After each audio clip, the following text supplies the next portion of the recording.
ഞങ്ങൾ പാലായിലാണുള്ളത്. കോട്ടയം ജില്ലയിലൂടെയുള്ള ഇലക്ഷൻ ബസിന്റെ യാത്ര തുടരുമ്പോൾ പാല മധ്യ കേരളം എന്ത് അത്ഭുതമാണ് കാത്തുവെച്ചത് എന്നറിയണം. നമ്മൾ പല മണ്ഡലങ്ങളിലൂടെ സഞ്ചരിച്ചു. ഒടുവിൽ ഏറ്റവും ശക്തമായ ത്രികോണ മത്സരം നടക്കുന്ന പാലായിലെത്തി നിൽക്കുന്നു. തീർച്ചയായും പാല എന്ന് പറയുന്ന കേരള കോൺഗ്രസിന്റെയും KM മാണിയുടെയും ഒക്കെ പേരിനൊപ്പം ചേർത്ത് വെച്ചിരുന്നിടത്തുനിന്ന് മാറ്റങ്ങൾ ഉണ്ടായിട്ട് കഴിഞ്ഞ കുറച്ചു കാലമായി. ആ മാറ്റങ്ങൾക്കപ്പുറം കേരള കോൺഗ്രസ് ഈ മണ്ഡലത്തെ തിരിച്ചുപിടിക്കുമോ? ഷോൺ ജോർജിനെ ഇവിടെ എന്ത് പ്രകടനം കാഴ്ചവെക്കാൻ പറ്റും? മാണി സി കാപ്പൻ കഴിഞ്ഞ 6 വർഷമായി ഇവിടെ തുടരുന്ന MLA, അദ്ദേഹത്തിന് വീണ്ടും തിരിച്ച് ജനപ്രതിനിധിയായി തിരുവനന്തപുരത്തേക്ക് വരാൻ കഴിയുമോ? അങ്ങനെ പലവിധ ചോദ്യങ്ങൾ കൊണ്ട് ഏറ്റവും ആകാംക്ഷാഭരിതമായൊരു ത്രികോണ പോരാട്ടം നടക്കുന്ന പാലയുടെ മണ്ണിലാണ് നമ്മളുള്ളത്. വലിയ പോരാട്ടം നടന്ന പാല നഗരസഭയുടെ കോമ്പൗണ്ടിലാണ് നമ്മളുള്ളത്. തീർച്ചയായിട്ടും. അപ്പോൾ നമ്മൾ കോട്ടയത്തിന്റെ മധ്യ കേരളത്തിന്റെ രാഷ്ട്രീയമാണ് ഇന്ന് അന്വേഷിക്കുന്നത്. നമ്മോടൊപ്പം ഇന്ന് ഈ ചർച്ചയിൽ പങ്കെടുക്കാൻ അഡ്വക്കേറ്റ് ബിജു പുന്നത്താനം, അദ്ദേഹം UDF പ്രതിനിധീകരിച്ച്, ശ്രീ ജോസ് ടോം, അദ്ദേഹം LDF പ്രതിനിധീകരിച്ച്, അഡ്വക്കേറ്റ് ജയസൂര്യൻ, അദ്ദേഹം NDA പ്രതിനിധീകരിച്ച്. ആദ്യം ശ്രീ അഡ്വക്കേറ്റ് ബിജു പുന്നത്താനം, ഇവിടെ ഇപ്പോൾ കോട്ടയം എന്ന് പറഞ്ഞാൽ UDF സംബന്ധിച്ച് UDF ഒരു കോട്ട കൊത്തളമാണ്. പക്ഷേ നമ്മൾ കഴിഞ്ഞ തെരഞ്ഞെടുപ്പെടുത്താൽ, അതായത് കേരള കോൺഗ്രസ് മാണി വിഭാഗം UDF വിട്ട് LDF പോയതിനു ശേഷം നടന്ന തെരഞ്ഞെടുപ്പെടുത്താൽ നോക്കൂ, പൂഞ്ഞാറ്, ചങ്ങനാശ്ശേരി, കാഞ്ഞിരപ്പള്ളി അടക്കമുള്ള മണ്ഡലങ്ങൾ LDF ചേർന്ന്, അങ്ങനെ നമ്മൾ സാധാരണ നിലയിൽ കോട്ടയം എന്ന് പറയുമ്പോൾ ആലോചിക്കാൻ കഴിയാത്ത കാര്യം സംഭവിച്ച തെരഞ്ഞെടുപ്പാണ് 2021 തെരഞ്ഞെടുപ്പ്. 5 കൊല്ലം കഴിഞ്ഞു, 2026 ഈ കേരള കോൺഗ്രസ് ഇപ്പോഴും LDF മുന്നണിയിൽ നിൽക്കും. അപ്പോൾ കഴിഞ്ഞ തവണത്തെ അതിൻ്റെ ഒരു റിപ്പീറ്റ് അല്ലാതെ വേറെ എന്ത്? നമസ്കാരം. ഈ പറഞ്ഞതിൽ ചോദ്യത്തിൽ തന്നെ അതിൻ്റെ ഉത്തരമുണ്ട്. ഇപ്പോൾ തന്നെ പറഞ്ഞു തുടങ്ങിയിടത്തുനിന്ന് വേറെ ടെസ്റ്റ് ചെയ്യത് കേരള കോൺഗ്രസിൻ്റെ കൊത്തളമാണ് കോട്ടയം എന്ന് പറഞ്ഞ് പിന്നെ നേരെ പോകുന്നത് പൂഞ്ഞാറ്, കാഞ്ഞിരപ്പള്ളി അങ്ങ് പോവുക. പക്ഷെ അതിനിടയിൽ ചില സ്ഥലങ്ങൾ കൂടിയുണ്ട്. പ്രധാനപ്പെട്ട സ്ഥലം നമ്മൾ നിൽക്കുന്ന സ്ഥലം പാല. എന്തുകൊണ്ട് അതിനെക്കുറിച്ച് ചോദിക്കുന്നില്ല. പാല കഴിഞ്ഞ് കടുത്തുരുത്തി, അതിന് ശേഷമേ നമുക്ക് പൂഞ്ഞാറിൻ്റെയും അതുപോലെ തന്നെ കാഞ്ഞിരപ്പള്ളിയുടെയും ഒക്കെ രാഷ്ട്രീയം ചർച്ച ചെയ്യപ്പെടേണ്ടതുള്ളൂ. ഈ പറഞ്ഞ വലിയ കുത്തൊഴുക്കിനിടയിൽ അങ്ങനെയെങ്കിൽ ഇവിടെ പറഞ്ഞിരുന്ന കാര്യമായിരുന്നു സംഭവിക്കേണ്ടിയിരുന്നത് എങ്കിൽ ആധികാരികമായി തന്നെ പറയട്ടെ, ഈ പാല അന്ന് ഐക്യജനാധിപത്യ മുന്നണിയോടൊപ്പം UDF ഈ കടുത്തുരുത്തി എന്ന് പറയുന്ന നമ്മുടെ തൊട്ടടുത്ത ഈ പറയുന്ന കോട്ടക്കുത്തളം എന്ന് പറഞ്ഞിരുന്ന സ്ഥലം അന്ന് UDF അപ്പോൾ അതുകൊണ്ട് ആ പറഞ്ഞതുമായി യാതൊരു ബന്ധവും ഈ കടുത്തുരുത്തി, കോട്ടയം, പുതുപ്പള്ളി, അപ്പുറത്ത് വേറെ വേണ്ട. അതിനെ തന്നെ വലുതായി കാണണമല്ലോ. കേരള കോൺഗ്രസ് ഇവിടെ ചോദ്യം ഉയർത്തിയത്, കേരള കോൺഗ്രസ് എന്ന് പറയുന്ന പ്രസ്ഥാനം വലിയ ശക്തിയായി നിൽക്കുന്നു എന്ന് പറയുമ്പോൾ നമ്മൾ അടിസ്ഥാനപരമായി കാണേണ്ട ഒരു കാഴ്ച അത് തന്നെയാണ് നമുക്ക് സൂചിപ്പിക്കുവാനുള്ളത്. അന്ന് വലിയ ഇടതുപക്ഷ തരംഗം കേരളത്തിൽ ആഞ്ഞടിച്ച ഒരു തെരഞ്ഞെടുപ്പായിരുന്നു. അതിന് പല കാരണങ്ങളുണ്ട്, അതിലേക്ക് നമ്മൾ കടക്കുന്നില്ല. കോവിഡിൻ്റെയൊക്കെ പശ്ചാത്തലത്തിൽ എന്താണ് കേരളത്തിൽ നടന്നതെന്നൊക്കെ പ്രബുദ്ധരായ കേരളത്തിലെ ജനതയ്ക്കറിയാം. അപ്പോൾ അങ്ങനെ ഒരു തുടർഭരണത്തിലേക്ക് കേരളം വഴുതിപ്പോയപ്പോൾ, വലിയ ഒരു കുത്തൊഴുക്കിലേക്ക്, ഇടതുപക്ഷത്തിൻ്റെ ഒരു കുത്തൊഴുക്കിലേക്ക് കേരളം പോയപ്പോൾ പോലും അന്ന് പാല UDF നിന്നെങ്കിൽ ഇന്ന് കേരളം മുഴുവൻ ആഗ്രഹിക്കുന്നു ഇവിടെ നിന്നും ഇടതുമുന്നണി പോകണമെന്ന് പറയുമ്പോൾ പാലായ്ക്ക് മറ്റൊന്നും ചിന്തിക്കാൻ കഴിയില്ല.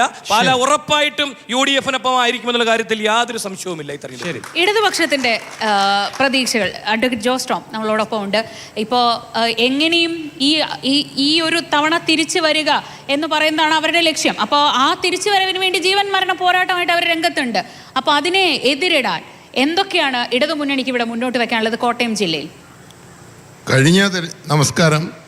കഴിഞ്ഞ തെരഞ്ഞെടുപ്പിൽ സമാനതകളില്ലാത്ത, യാതൊരു അടിസ്ഥാനവുമില്ലാത്ത പ്രചരണങ്ങൾ നടത്തി ജോസ് മാണിയെ മോശക്കാരനാക്കി 300-ലേറെ ഫേക്ക് ഐഡികൾ ഉണ്ടാക്കി ജനമധ്യത്തിൽ മോശക്കാരനായി ചിത്രീകരിച്ച് നേടിയ നേട്ടമൊക്കെ നേടിയ ആളുകളുടെ യാഥാർത്ഥ്യബോധവും അവരുടെ സ്ഥിതിയും മനസ്സിലാക്കിയ ആളുകൾ തിരിച്ച് സ്വയമേ വരുന്നുണ്ട്. അത് ഈ തെരഞ്ഞെടുപ്പിൽ കൃത്യമായി പ്രതിഫലിക്കും, യാതൊരു സംശയവുമില്ല. പാല LDF തിരിച്ചു പിടിക്കും. ശ്രീ ജോസ് മാണി പാലായിൽ നിന്ന് കേരള നിയമസഭയെ പാലായെ പ്രതിനിധീകരിക്കും, ഒരു സംശയവും. ജോസ്, അവിടെയുള്ളൊരു ചോദ്യം, നമ്മളിപ്പോൾ കേരള കോൺഗ്രസ് പാർട്ടിയെ എടുത്തു കഴിഞ്ഞാൽ കേരള കോൺഗ്രസ് പാർട്ടിയുടെ മെക്കയും വത്തിക്കാനും ഒക്കെ പാലായാണ്. ഇപ്പം ഇന്നത്തെ നിലയിൽ കേരള കോൺഗ്രസിന്റെ അവസ്ഥ ഒന്ന് ആലോചിച്ച് നോക്കൂ. കോട്ടയം പാർലമെന്റിൽ കേരള കോൺഗ്രസ് അല്ല, പാലാ അസംബ്ലി നിയോജക മണ്ഡലത്തിൽ കേരള കോൺഗ്രസ് അല്ല, പാലാ മുനിസിപ്പാലിറ്റിയിൽ കേരള കോൺഗ്രസ് അല്ല, ജോസ് മാണിയുടെ സ്വന്തം വാർഡിൽ പോലും ജയിക്കുന്നില്ല. കേരള കോൺഗ്രസിന്റെ അസ്തിത്വം ചോദ്യം ചെയ്യപ്പെട്ട് നിൽക്കുന്ന സമയത്താണ് ഈ തെരഞ്ഞെടുപ്പ് വരുന്നത്. 2021 തോൽവി മാത്രമല്ല. പാലാ മുനിസിപ്പാലിറ്റിയെ കുറിച്ച് പറയുമ്പോൾ കഴിഞ്ഞ തെരഞ്ഞെടുപ്പിലും 2020 തെരഞ്ഞെടുപ്പിലും പാലായിൽ 10 സീറ്റുകളാണ് കേരള കോൺഗ്രസ് എമ്മിന് ഉണ്ടായിരുന്നത്. ഇത്തവണയും അതേ 10 സീറ്റുകളുണ്ട്. ഞങ്ങൾ പുറകോട്ട് പോയില്ല. പക്ഷേ ഒരു സീറ്റിൽ, തെക്കേക്കരയിലുള്ള ഒരു സീറ്റിൽ വോട്ടിട്ടാണ് ഞങ്ങൾ പരാജയപ്പെട്ടത്. വോട്ടിട്ടില്ല, അതുകൊണ്ട് 11ാമത്തെ സീറ്റ് ഞങ്ങൾ ജയിച്ചില്ല. പിന്നെ UDF ആണോ BJP ആണോ സ്വതന്ത്രനാണോ എന്ന് തിരിച്ചറിയാത്ത രൂപത്തിൽ ആളുകളെ പിന്തുണച്ച് അവരെ കൊണ്ട് ഭരണം പിടിച്ചാൽ അതൊന്നും ഇപ്പൊ ഈ ഭരണം പറയുന്നുണ്ട്. അധികം വൈകാതെ ഈ ഭരണം എവിടെ ചെല്ലും എന്ന് മനസ്സിലാവും. ഇപ്പൊ അത് ഞാൻ അതിനെക്കുറിച്ച് പ്രവചിക്കുന്നില്ല. ശരി. അഡ്വക്കേറ്റ് ജയസൂര്യൻ നമ്മുടെ ചാനലുകളിലൊക്കെ സ്ഥിരം മുഖമാണ്. അഡ്വക്കേറ്റ് ജയസൂര്യൻ, ഷോൺ ജോർജ് വളരെ പ്രതീക്ഷയോടെ പാലയിൽ ഇറങ്ങുന്നുണ്ട്, അല്ലെങ്കിൽ മൊത്തത്തിൽ തൊട്ടപ്പുറത്ത് PC ജോർജ് ഉണ്ട്. എവിടെ നിന്ന് വിജയിക്കാൻ ആവശ്യമായ വോട്ടുകൾ ഏത് ഭാഗത്ത് നിന്ന് വരുമെന്നാണ് BJPയുടെ പ്രതീക്ഷ, NDAയുടെ പ്രതീക്ഷ? ഞങ്ങളുടെ പ്രതീക്ഷ LDFിൽ നിന്നും UDFിൽ നിന്നും വരും എന്ന് തന്നെയാണ്. കാരണം ഇതുവരെ NDA കേരളത്തിൽ നേടിയിട്ടുള്ള നേട്ടങ്ങൾ അത് പഞ്ചായത്ത് തിരഞ്ഞെടുപ്പ് മുതൽ കോർപ്പറേഷൻ തിരഞ്ഞെടുപ്പ് വരെ പരിശോധിച്ചാൽ കാണാൻ പറ്റും. UDFിൻ്റെയും LDFിൻ്റെയും വോട്ട് എവിടെയാണോ കുറയുന്നത് അത് ഒഴുകുന്നത് NDAയിലേക്കാണ്. അങ്ങ് തുടങ്ങിയത് വളരെ ശരിയാണ്. മധ്യ കേരളം, കോട്ടയം എന്നൊക്കെ പറയുന്നത് കേരള രാഷ്ട്രീയത്തിൻ്റെ ഗതി നിശ്ചയിച്ച ഒരു ജില്ല തന്നെയാണ്. വിമോചന സമര കാലഘട്ടം മുതൽ കോട്ടയം ജില്ലയ്ക്ക് അതിൻ്റേതായ പ്രാധാന്യമുണ്ട്. അങ്ങനെ ഉണ്ടായ ഒരു പാർട്ടിയാണ് കേരള കോൺഗ്രസ് പാർട്ടി. ഇപ്പോൾ പാല എന്ന് പറയുന്ന ഈ അസംബ്ലി മണ്ഡലത്തിൻ്റെ ഗതിവിഗതികൾ നോക്കിയാൽ നമുക്ക് മനസ്സിലാക്കാൻ കഴിയും. കേരള രാഷ്ട്രീയം ചാഞ്ചാടിയതൊക്കെ തന്നെ ഈ പാലായുടെ താളത്തിനനുസരിച്ച് തന്നെയാണ്. ഇപ്പോൾ പാലായുടെ താളം പരിശോധിച്ചാൽ മനസ്സിലാകും കേരളം എങ്ങോട്ട് പോകുന്നു, കോട്ടയം എങ്ങോട്ട് പോകുന്നു, പാലാ എങ്ങോട്ട് പോകുന്നു എന്നുള്ളത് വളരെ വ്യക്തമാണ്. അതായത് അരനൂറ്റാണ്ട് കാലം ഈ പാലായെ പ്രതിനിധീകരിച്ച ശ്രീമാൻ KM മാണി സാറിനു ശേഷം പിന്നീട് ആ പാർട്ടിക്ക് ഈ മണ്ഡലം കിട്ടിയിട്ടില്ല. BJPയുടെ സ്ട്രാറ്റജിയെ കുറിച്ച് ചോദിക്കുമ്പോൾ ഇവിടെ ശ്രീജ പറഞ്ഞതുപോലെ PC George, Shone George, George Kurian ഒരു നിര നേതാക്കളാണ്. അപ്പോൾ ക്രിസ്ത്യാനികളെല്ലാം ഇത്തവണ താമരയ്ക്ക് കുത്തും എന്നാണോ പ്രതീക്ഷ? തീർച്ചയായിട്ടും അതെ, തീർച്ചയായിട്ടും. കാരണം അതൊരു സൂചന. അതുകൊണ്ട് ഞാൻ പറഞ്ഞു വന്നത് ഞാൻ പറഞ്ഞു വന്നത് അത് തന്നെയാണ്. പാലായും കോട്ടയവും ഒക്കെ എങ്ങോട്ട് മാറുന്നു എന്നുള്ളത് കേരളത്തിൻ്റെ മാറ്റത്തിൻ്റെ സൂചികയാണ്. ഞാൻ പറഞ്ഞു വന്നത് അത് തന്നെയാണ്. അതുകൊണ്ട് ഡയറക്റ്റായിട്ട് ആ ക്വസ്റ്റ്യൻ ആൻസർ ചെയ്യാം. ക്രിസ്ത്യാനികൾ ഇത്തവണ BJPക്ക് കുത്തുക തന്നെ ചെയ്യും. ശരി, ഞാൻ നമുക്ക് ഈ അതിഥികളിലേക്ക് പിന്നെ പോകുന്നതിന്, നമ്മുടെ പ്രേക്ഷകരിലേക്ക് പോകുന്നതിന് മുമ്പ് നമുക്ക് ഇപ്പോൾ ഈ പറഞ്ഞ കാര്യത്തിൽ ഇപ്പോൾ ഞങ്ങൾ ഇവിടെ വന്ന് പാലായിലും പൂഞ്ഞാറിലും ഒക്കെ കുറച്ച് ആളുകളെ കാണുമ്പോൾ അവർ ഈ PC ജോർജിൻ്റെയും ഷോൺ ജോർജിൻ്റെയും പേര് സവിശേഷമായി സൂചിപ്പിക്കുന്നുണ്ട്. അതായത് നിലവിലുള്ള ഗ്രിപ്പ് എന്ന് പറയുന്നത്, ഈ നിലവിലെ ആ ഒരു ബാലൻസ് എന്ന് പറയുന്നത് അങ്ങ് മാറുകയാണോ? പുതിയൊരു പ്ലെയർ വരുന്നു. അപ്പോൾ പുതിയ പ്ലെയർ നേടുന്ന വോട്ടിനനുസരിച്ചായിരിക്കും കോട്ടയം ജില്ലയിൽ ആര് ജയിക്കുന്നതെന്ന് തീരുമാനിക്കപ്പെടുക. അങ്ങനെയുണ്ടോ? ഇതിനകത്ത് ഞാനത് ശ്രദ്ധിച്ചിരിക്കുകയായിരുന്നു. ബഹുമാനായ ജയസൂര്യൻ പറയുമ്പോൾ പോലും അദ്ദേഹത്തിൻ്റെ വാക്കുകൾക്കൊരു എന്തോ ഒരു മടുപ്പ് പോലെ എനിക്ക് ഫീൽ ചെയ്യുന്നു. പാലായിൽ യഥാർത്ഥത്തിൽ ഞാൻ നോക്കുന്നു, യഥാർത്ഥ BJPക്കാർ പോലും ഇന്ന് അസ്വസ്ഥരാണ്. അഭയം തേടി വന്നവൻ ഒരു പ്രസ്ഥാനം മൊത്തം കൊണ്ടുപോയ ഒരു അവസ്ഥയാണെന്നാണ് പാലായിലെ പൊതു സംസാരം എന്നാണ് ഞാൻ മനസ്സിലാക്കുന്നത്. കാരണം പല മേഖലകളിൽ കൂടെ കറങ്ങി ചുറ്റി സഞ്ചരിച്ച് കഴിഞ്ഞ നാളുകളിലൊക്കെ UDFിൻ്റെ ലേബലിൽ തന്നെ വലിയ അഡ്രസ്സ് ഉണ്ടാക്കി ഈ പൊതുസമൂഹത്തിന് മുമ്പിൽ ആ മുഖം തന്നെ നിൽക്കുമ്പോൾ BJPയിൽ ഒരു സാഹചര്യത്തിൽ അഭയം തേടി ചെല്ലേണ്ടി വന്നു. അതിൻ്റെ ഒരു രാഷ്ട്രീയ സാഹചര്യത്തിലേക്ക് ഇപ്പം നമുക്ക് കടന്നു പോകണ്ട. പക്ഷേ ആ മുഖം ഇന്ന് പാർട്ടിയിൽ ചെന്നപ്പോഴത്തെ അവസ്ഥ എന്താ? ഇവിടുത്തെ യഥാർത്ഥ BJPക്കാരനെ എവിടെയെങ്കിലും ഔദ്യോഗിക പരിപാടികൾക്ക് പോലും കാണാൻ വയ്യാത്ത അവസ്ഥയിലേക്ക് ആ പാർട്ടിയെ ഹൈജാക്ക് ചെയ്യപ്പെട്ടു. ഇന്ന് സ്റ്റേറ്റ് പൊളിറ്റിക്സും അത് തന്നെയാണ്.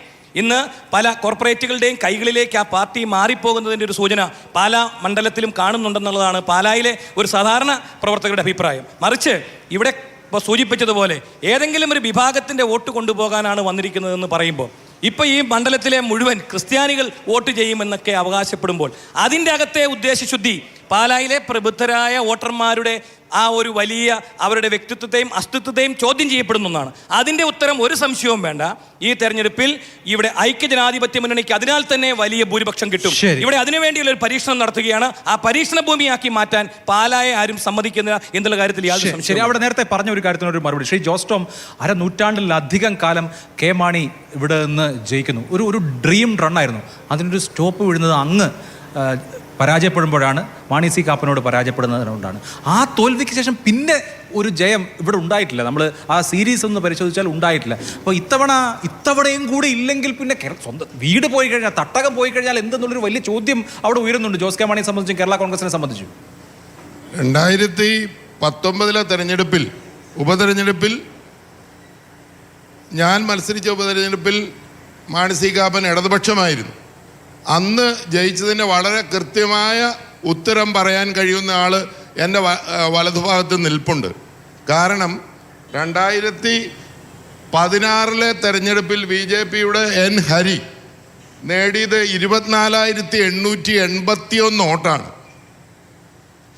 2019 ഉപതെരഞ്ഞെടുപ്പിൽ അതിൽ നിന്ന് 6,777 വോട്ട് കണ്ടില്ല. അവർ നേടിയത് വെറും 18,044 വോട്ടാണ്. ആ തെരഞ്ഞെടുപ്പ് കഴിഞ്ഞ് വളരെ കൃത്യമായി പരിശോധിച്ചാൽ മനസ്സിലാവും, 2021 തെരഞ്ഞെടുപ്പായപ്പോൾ BJPയുടെ വോട്ട് നില വെറും 10,869 വോട്ടായി. എവിടെ പോയി ആ വോട്ട്? എവിടെ പോയി? അവരിപ്പം ക്രിസ്ത്യാനികളെല്ലാം വോട്ട് ചെയ്ത് ഞങ്ങൾ ജയിക്കും എന്ന് പറയുമ്പോൾ ഓരോ തെരഞ്ഞെടുപ്പിലും താഴോട്ട് പോയിക്കൊണ്ടിരിക്കും. വോട്ട് വിറ്റ് അല്ല, വോട്ട് തിരിമറി നടത്തി നേടിക്കൊണ്ടിരിക്കും. നേരത്തെ അഭിലാഷ് പറഞ്ഞ പോലെ ഞങ്ങൾ ഇറങ്ങി സംസാരിക്കുമ്പോൾ ആളുകൾ പറയുന്നത് ഷോൺ വളരെ ആക്റ്റീവാണ്, ആ വോട്ട് ഷോൺ തിരിച്ചു പിടിച്ചാലോ? ആക്റ്റീവ് ആയതുകൊണ്ട് വോട്ട് കിട്ടണമെന്നില്ലല്ലോ. വളരെ ആക്റ്റീവാണ്. അപ്പനും മകനും എന്തും പറയാൻ മിടുക്കരാണ്, തിരിച്ചും മറിച്ചും പറയാൻ മിടുക്കരാണ്. ഇനി ഒരു വേറെ പാർട്ടി ചേരാനില്ല. കേരളത്തിലെ എല്ലാ പാർട്ടിയും കഴിഞ്ഞു. മറുപടി വോട്ട് കച്ചവടവും വോട്ട് തിരിമറിയും ഒക്കെ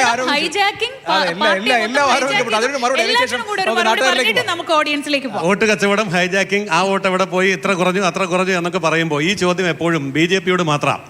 LDFന്റെ വോട്ട് കുറയുമ്പോൾ, UDFന്റെ വോട്ട് കുറയുമ്പോൾ, മാണി ഗ്രൂപ്പിന്റെ വോട്ട് കുറയുമ്പോൾ, കോൺഗ്രസിന്റെ വോട്ട് കുറയുമ്പോൾ ഈ ചോദ്യം ഇല്ല. അപ്പോൾ ജനങ്ങളാണ് തീരുമാനിക്കുന്നത് ഏത് പാർട്ടിക്ക് എപ്പോൾ വോട്ട് ചെയ്യണം, അതായത് എപ്പോൾ ഏത് നിലപാടെടുക്കണം എന്നുള്ളത്. ആ നിലപാടനുസരിച്ച് എല്ലാ രാഷ്ട്രീയ പാർട്ടികൾക്കും എല്ലാ മുന്നണികൾക്കും ഈ മാറ്റം എപ്പോഴും സംഭവിക്കുന്നതാണ്. അതിൽ യാതൊന്നുമില്ല എന്നുള്ളത് രാഷ്ട്രീയം അറിയുന്ന എല്ലാവർക്കും അറിയാം. ഇന്നത്തെ രാഷ്ട്രീയം, അതായത് ശ്രീമാൻ PC ജോർജും അതേപോലെ തന്നെ ഷോൺ ജോർജും ഇപ്പോൾ ഉയർത്തിവിട്ടിരിക്കുന്ന കാര്യങ്ങളുണ്ടല്ലോ, ആ ചോദ്യങ്ങളുണ്ടല്ലോ, ആ ചോദ്യം ഇത്രയും കാലം ഈ മണ്ഡലത്തെ പ്രതിനിധീകരിച്ച ആൾക്കാർ എന്ത് ചെയ്തു എന്നും എന്ത് നേടിയെന്നുമാണ്. എന്തുകൊണ്ട് പാലാ മാറി ചിന്തിക്കാൻ ആഗ്രഹിക്കുന്നു എന്നുള്ളതാണ്. പാലാ മാത്രമല്ല, പാലാ, പൂഞ്ഞാർ, കാഞ്ഞിരപ്പള്ളി അടക്കം ഈ കോട്ടയം ജില്ലയിലെ മിക്കവാറും എല്ലാ മണ്ഡലങ്ങളും ഈ തരത്തിലുള്ള ഒരു വലിയ ഷിഫ്റ്റിലേക്ക് വന്നുകൊണ്ടിരിക്കുകയാണ്. ഈ ഷിഫ്റ്റിന് അടിത്തറ കൊടുക്കുന്നതും ഊർജം കൊടുക്കുന്നതും ഇവിടുത്തെ ക്രൈസ്തവ ഈ ഇലക്ഷനിലെ വളരെ നിർണായകമായ കാര്യമാണ്. കത്തോലിക്ക ബെഞ്ചിൽ ഒരു ഷിഫ്റ്റ് ഉണ്ടോ? കണ്ടില്ലേ, ഈ ഇരിക്കുന്ന കണ്ടാൽ നമുക്കറിയാം ഇതിൽ ഓരോരുത്തരും അഭിപ്രായങ്ങളുള്ളവരാണ്. പക്ഷേ നമുക്ക് ചോദ്യങ്ങളാണ് വേണ്ടത്. ഈ 3 പേരിൽ ആരോട്, ലേഡീസ് ഫസ്റ്റ്, ഒരു ചോദ്യം ചോദിക്കാൻ കൈനീട്ടി അപ്പ കൊടുക്കണം. അതെ, ഷാർപ്പായിട്ട് ചോദ്യം ചോദിക്കണേ. പാലായെ സംബന്ധിച്ച് പാല ഏറ്റവും മതസൗഹാർദ്ദമുള്ളൊരു നാടാണ്. അപ്പോൾ പാലായിൽ വെച്ചിട്ട് തന്നെ കാലങ്ങൾക്ക് മുമ്പ് ജയസൂര്യ സാറിൻ്റെ പ്രസംഗം ഞാൻ കേൾക്കാനിടയായിട്ടുണ്ട്. അതായത് മതപരിവർത്തനത്തിനെതിരെയൊക്കെ സംസാരിച്ച ഒരാളാണ് താങ്കൾ. എന്നാൽ എൻ്റെ ഒരു ചോദ്യം എന്ന് പറയുന്നത്, ഒരു സമുദായത്തിൻ്റെ നേതൃനിരയിൽ അല്ലെങ്കിൽ അവരുടെയൊക്കെ വോട്ട് കൊണ്ട് ജയിച്ച പൂഞ്ഞാർ MLA പിന്നീട് അവരെ തള്ളി പറയുന്നൊരു കാലഘട്ടത്തിലേക്ക് വരികയൊക്കെ ചെയ്തു.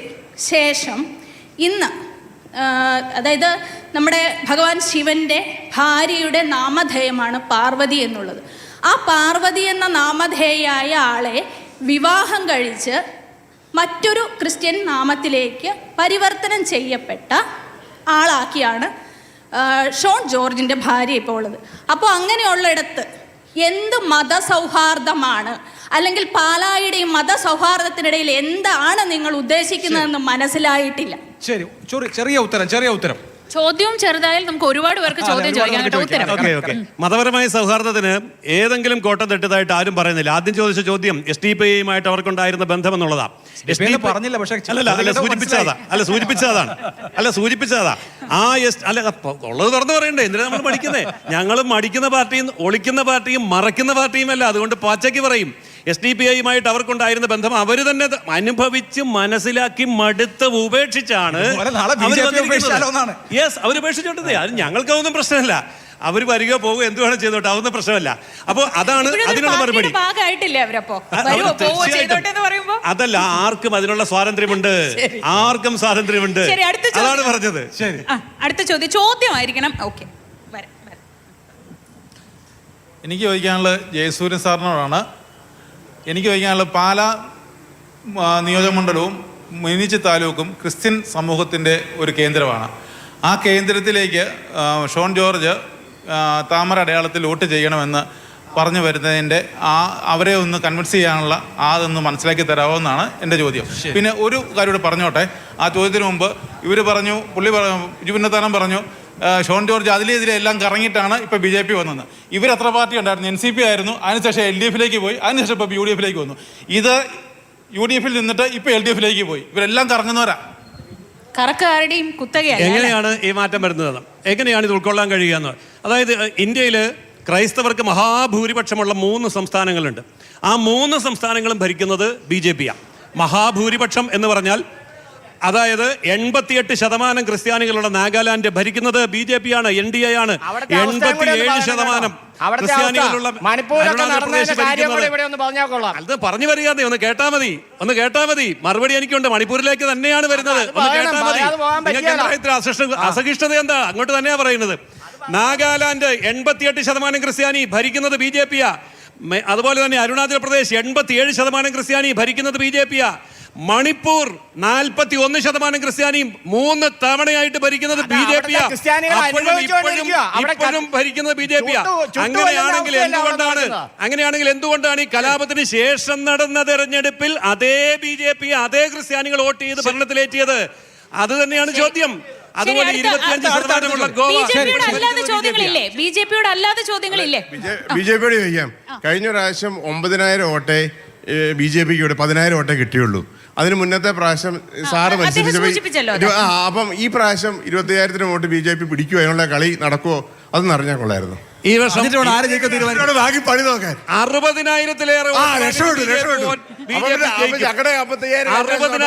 വോട്ടിലോട് BJP ജയിക്കും. ജോസ് കെ മാണി കഴിഞ്ഞ പ്രാവശ്യം 50,000 വോട്ട് എവിടെ പോയി? അത് അതിൽ ഞങ്ങളെ 60,000-70,000 കിട്ടും, ഞങ്ങളങ്ങ് ജയിക്കും.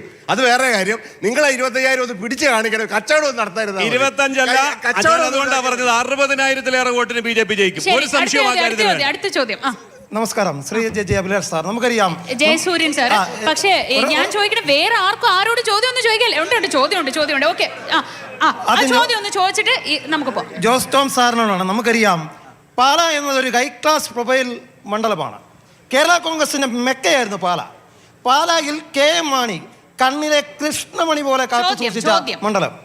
അത് നിങ്ങളുടെ കൈവിട്ടു പോയി. അത് അഭിലാഷ് സാർ സൂചിപ്പിക്കുകയും ചെയ്യാതെ ഇനി ഒരു തിരിച്ചുവരവ്, അതായത് മാണി സാറിന്റെ ആകസ്മികമായ വേർപാടിന് ശേഷം ഈ മണ്ഡലം കിട്ടാക്കനിയാണ്. ഇത്തവണ തിരിച്ചുപിടിക്കോ മണ്ഡലം എന്നാണ്.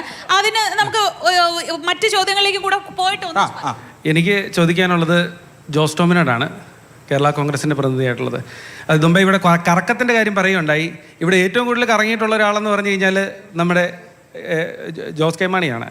അതായത് അല്ല പറയാം പറഞ്ഞ കേക്ക് അതെ, ഞാനിതൊന്ന് വായിച്ചോട്ടെ. കാരണം ഇത് അല്ലെങ്കിൽ നമുക്ക് ഓർത്ത് പറയാൻ പറ്റത്തില്ല. ലോക്സഭ പകുതി വെച്ച് രാജ്യസഭയിലേക്ക്, രാജ്യസഭ പകുതി വെച്ച് നിയമസഭയിലേക്ക്, അത് കഴിഞ്ഞ് നിയമസഭയിൽ തോറ്റപ്പോൾ വീണ്ടും രാജ്യസഭയിലേക്ക്. ഇപ്പൊ രാജ്യസഭയിൽ 4 വർഷം ബാക്കി നിൽക്കെ വീണ്ടും നിയമസഭയിൽ മത്സരിക്കുന്നു.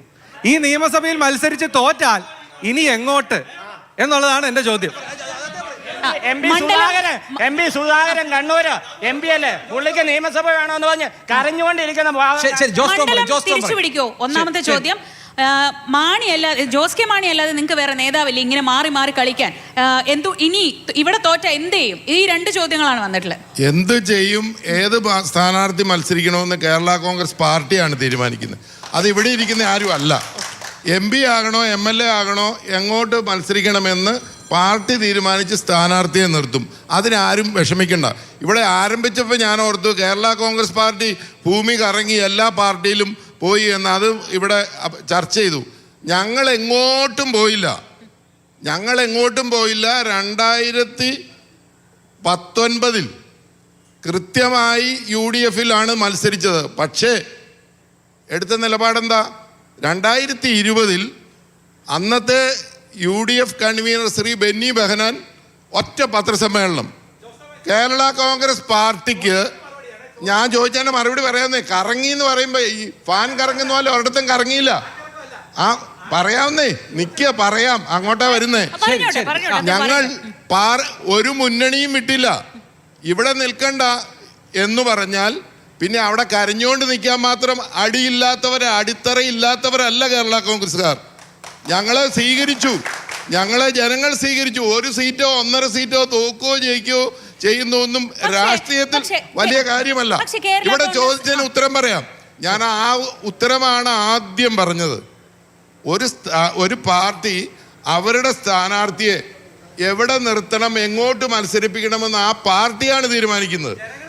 ശരി, അടുത്ത ചോദ്യം അത് തെരഞ്ഞെടുപ്പിൽ വോട്ട് ചെയ്തിട്ടല്ലേ ജയിക്കുന്നത്. തെരഞ്ഞെടുപ്പ് രാജ്യസഭ വിടൂ, ഞാൻ പറയുന്നത് മത്സരിക്കാനുള്ള അവകാശം എല്ലാവർക്കും ഉണ്ട്. അത് ഇന്ന ആളെ മത്സരിക്കാമെന്ന് നമുക്ക് പറയാൻ പറ്റില്ല. പക്ഷേ ചോദ്യം ഞാൻ കോൺഗ്രസിന്റെ പ്രതിനിധിയോടും BJPയുടെ പ്രതിനിധിയോടും ചോദിക്കുകയാണ്. കോൺഗ്രസ് ആണ് 75 വർഷത്തെ ഇടയ്ക്കൽ നിരവധി തവണ കേന്ദ്രത്തിലും സംസ്ഥാനത്തിലും ഭരിച്ചത്. അവർക്ക് രാമപുരം എന്ന സ്ഥലത്ത് സ്വന്തമായി ഒരു കേന്ദ്രമന്ത്രി ഉണ്ടായിരുന്നു. BJPക്ക് PC തോമസ് വഴി കേന്ദ്രമന്ത്രി ഉണ്ടായിരുന്നു. BJPയുടെ അക്കൗണ്ട് ആദ്യം തുറന്ന നേമത്താണ്, അടച്ചുപൂട്ടി. അത് കഴിഞ്ഞ് പറയട്ടെ, അത് കഴിഞ്ഞ് മുത്തോലി പഞ്ചായത്തിൽ കൊടുത്തു, BJPക്ക് പള്ളിക്കത്തോട്ടി കൊടുത്തു. ഇതെല്ലാം ക്ലോസ് ചെയ്തിരിക്കുക. ഈ മന്ത്രിസ്ഥാനം എല്ലാം ഉണ്ടായിട്ട് അവരുടെ പാർട്ടി എന്ത് നേട്ടമാണ് പാലായ്ക്ക് ചെയ്തിരിക്കുന്നത് എന്ന് പറഞ്ഞാൽ മാത്രം മതി. ഞങ്ങൾക്ക് പാലായില് ഇപ്പൊ ചോദിച്ച ചോദ്യത്തിന് കോൺഗ്രസിന്റെ ഒരു പ്രതിനിധി നിലയിൽ അഭിമാനത്തോട് ഞാൻ പറയട്ടെ, 53 വർഷക്കാലം ഈ പാലായുടെ മണ്ണിൽ ഐക്യ ജനാധിപത്യ മുന്നണിക്ക് ഒരു MLA ഉണ്ടായിരുന്നു എന്ന് പറയാൻ ഞാൻ ആഗ്രഹിക്കുക. കോൺഗ്രസ് നെഞ്ചിൽ കൈവച്ച് പറയുകയാണ്, പാലായുടെ മണ്ണിൽ 53 വർഷക്കാലം അല്ല 80ലേക്ക് നിൽക്കട്ടെ. ഞാൻ പറയട്ടെ, ഒരു മിനിറ്റ്. അല്ല, ഞാനൊന്നും പറയട്ടെ, ഞാൻ നിങ്ങൾ പറഞ്ഞില്ല. ഒരു മിനിറ്റ്. ഇവിടെ പറഞ്ഞതിനോട് ഒരു മറുപടി. എന്നാൽ ആ കാലയളവ് ഒഴിച്ച് ബാക്കി ആ കാലയളവിലും കുറെ ആൾക്കാരുണ്ടായിരുന്നേ. അവിടെ നിൽക്കട്ടെ, അതിനെപ്പറ്റി പറയാൻ പോയാൽ നിൽക്കട്ടെ. പിന്നെ നിങ്ങൾ പറഞ്ഞപ്പോ ഇതാണ് കുഴപ്പം. നിങ്ങളുടെ മന്ത്രി എന്നല്ല, നമ്മുടെ മന്ത്രിയായിരുന്നു അന്ന്. നിങ്ങൾക്കൊരു തെറ്റുപറ്റി. ഇതിനേക്കാളൊക്കെ വലുതാണെന്ന് കരുതിക്കൊണ്ട് പോയി കഴിഞ്ഞതിന് ശേഷം ഇപ്പോൾ നമ്മൾ ഇരിക്കുന്ന മുനിസിപ്പാലിറ്റിയും മുമ്പേ പറഞ്ഞല്ലോ, സ്വന്തം വാർഡും പോയിട്ട് ഇത് മനസ്സിലാക്കാൻ പറ്റാത്തൊരു സാഹചര്യത്തിലേക്ക് മാറിയിട്ട് അത് തിരിച്ചു പറയട്ടെ. കോൺഗ്രസ് ഉണ്ടായിരുന്നപ്പോൾ ആ ഗതി ഉണ്ടായില്ല. ഒരു മിനിറ്റ്. അല്ല, ഒരു കാര്യം കൂടെ പ്ലീസ് ഒറ്റ കാര്യം കൂടെ. ഇവിടെ ജോസ് ടോം പറഞ്ഞു നിർത്തിയ ഒരു കാര്യം കൂടെ സൂചിപ്പിക്കാൻ ശരിയായില്ല. ഇവിടെ പറഞ്ഞു കറങ്ങിപ്പോയതിന്റെ ഉത്തരവാദിത്വം ഇവിടെ ഏതോ പാർട്ടിക്ക് ഏൽപ്പിച്ചെന്ന്. ഒരു കാരണവശാലും UDF-നകത്ത് ഇവരെ പുറത്താക്കിയിട്ടില്ല. ഒരു കാര്യം പറയട്ടെ, ഞാനൊന്ന് പറയട്ടെ, ധാർമ്മികമായി UDF-ൽ തുടരാൻ അർഹതയില്ലെന്ന് പറഞ്ഞു. അത് ഞങ്ങളെ പുറത്തേക്ക് പോയിട്ട് ജില്ലാ പഞ്ചായത്തിൽ ഒരു എഗ്രിമെന്റ് 6 മാസക്കാലത്തേക്ക് ജില്ലാ പഞ്ചായത്തിന്റെ ഒരു അധ്യക്ഷ സ്ഥാനം കൊടുക്കണമെന്നുള്ള മുന്നണി തീരുമാനം 6 മാസത്തേക്ക് നടപ്പിലാക്കാൻ കഴിയാതെ പുറത്തു പോയിട്ട്